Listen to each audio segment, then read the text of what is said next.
Good evening, folks. Welcome to tonight's editions of Stocks and Slides. Joe Man. Tuesday, April 6th. Today was a red day. Today was definitely a red day. Yesterday was a green day. Yesterday we were high in the green. Today we're kind of mediocre in the red.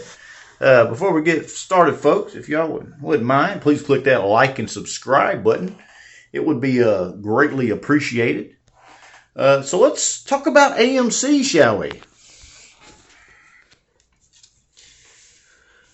Well, AMC down 3.86% today. Day's change down 41 cents.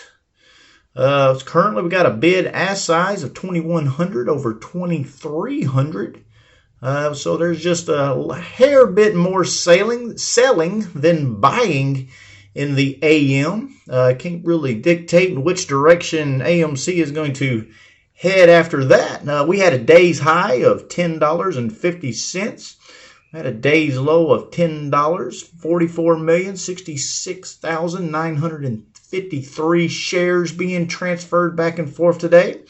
We call that a light volume here with AMC.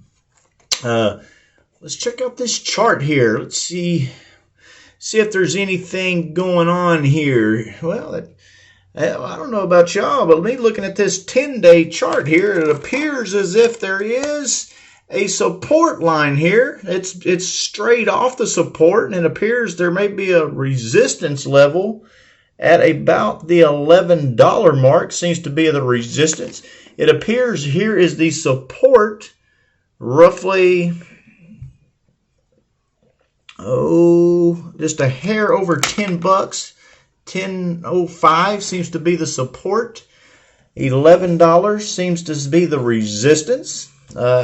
Currently, again, AMC is definitely not based off of valuations and fundamentals. I personally would not look to buy this. I don't see this as a buy opportunity, even though when I do mention the support, that usually means buy. But with AMC, it's kind of crazy. I was talking to someone last night about AMC, and it's hard to forecast where AMC is going to be 30 days from now, next week. I think the question was actually concerning puts and calls.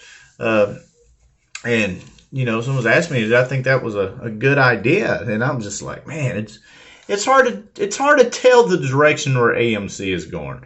I mean, before the pandemic started, AMC was trading at $7.50 a share back in January of 2020, and that was when the market was good. The economy was pumping, and we didn't have the restrictions or the shutdowns. So it being valued at $10.20 right now, and nothing is at 100%, 30-40% at best. So it's definitely a little overvalued currently.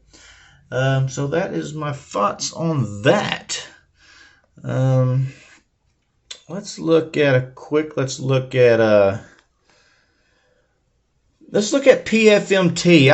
If you have been following any of my other videos, the last couple ones I've put PFMT, which was a top performer last Thursday, and then it was a top performer as it jumped all the way up to $1.70 on that Thursday, and it has been going up. Of course, Friday was Good Friday, so the market was closed. But Monday it shot up another 30 cents, and then yesterday it shot up another like 52 cents. But today was a different story. Today it had a 35-cent drop.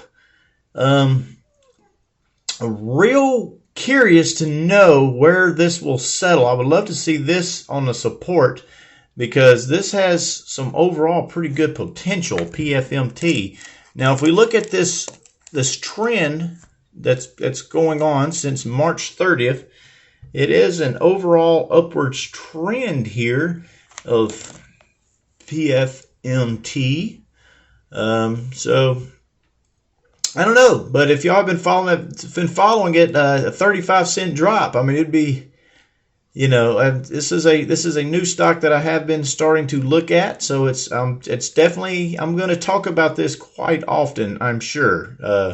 I think there's as volatile as this one is, I mean, if you can buy this at the right time, it appears as if you can really make some money here, folks.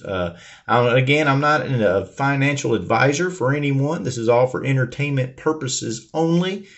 So I definitely, I'm not telling everybody to pour your life savings into PFMT currently.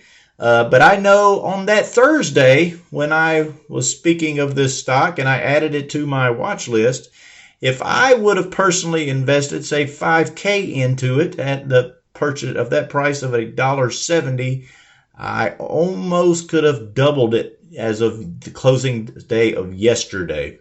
And here we go. It's dropping. It drops a lot and it rises a lot in the last 4 days that I have been following this company. So 35-cent drop today, but I've seen it bounce up 40 cents the next day. So I'm real curious to know what tomorrow's going to bring for PFMT.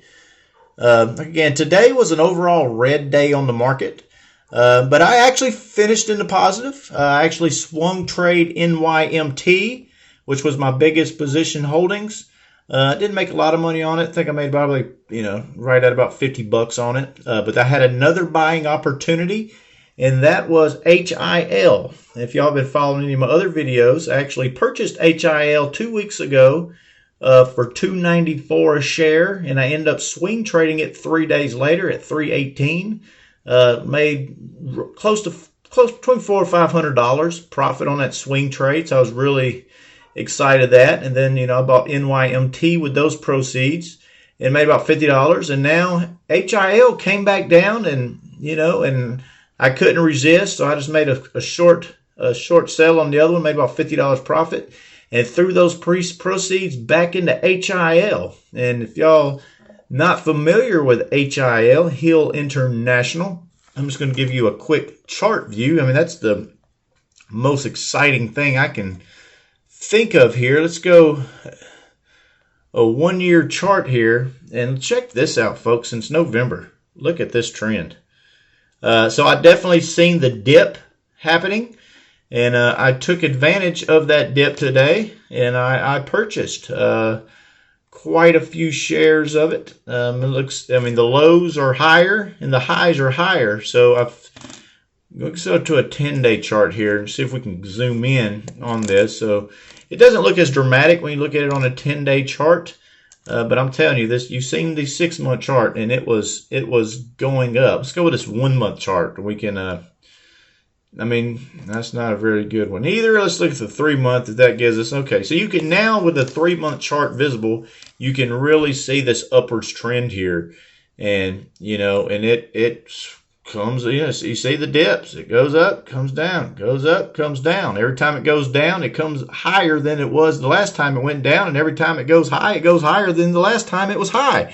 This has been pretty much the story of Hill International ever since the election, ever since November.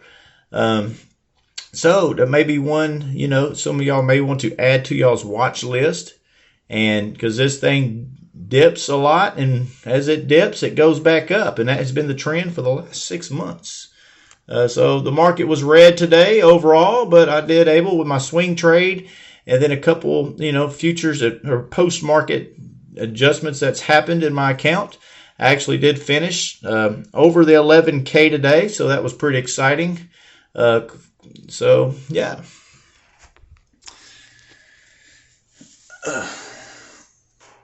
Well, folks, that's tonight's editions of Stocks and Slots. Hope you all enjoyed tonight's video. Hope everybody we're going to have a good day tomorrow. The futures are up here currently at 8 or 9 o'clock p.m. Central here in the great state of Tennessee. And so let's be sure everybody tune in tomorrow, as we're going to see what it done to us, right? So, hey, everybody feel free to comment below my video. Maybe give me some suggestions of maybe which stock y'all would like to see me talk about. Give a little analysis, a little forecast. I want sure everybody takes me seriously for sure. Anyways, again, hope you all have a great night. Thank you.